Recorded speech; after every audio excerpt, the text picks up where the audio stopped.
Condorcet, sur l'admission des femmes au droit de cité.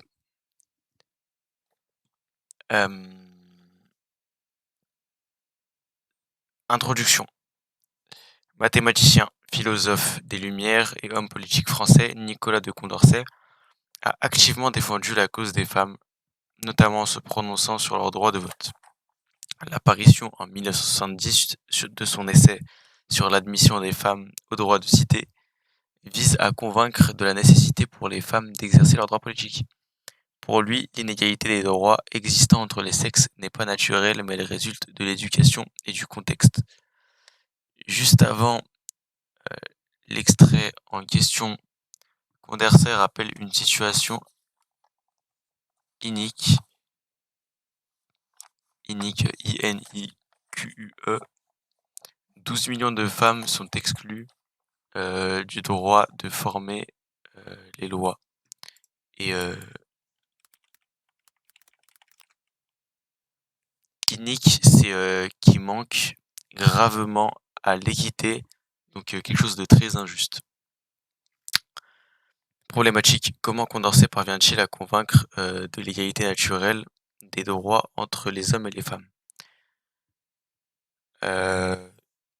Et là, j'ai que le dernier mouvement, je crois.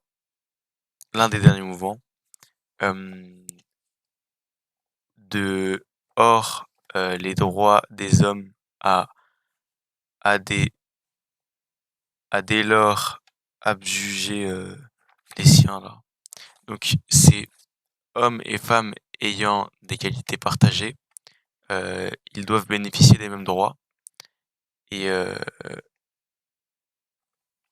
juste après, donc le mouvement qui suit, il serait difficile de prouver à à la fin du coup, c'est la preuve par la fausse adhésion.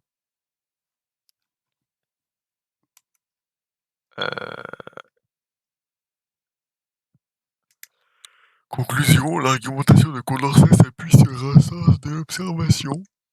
Hommes et femmes ont naturellement des qualités en commun, ils doivent donc être égaux en droit. Il fait semblant d'épouser les points de vue de ses adversaires pour mieux les renverser en rapportant leurs propos, et il souligne l'absurdité. Nul sexe n'est naturellement supérieur à l'autre. Plusieurs femmes ont su prouver leur éminente place politique.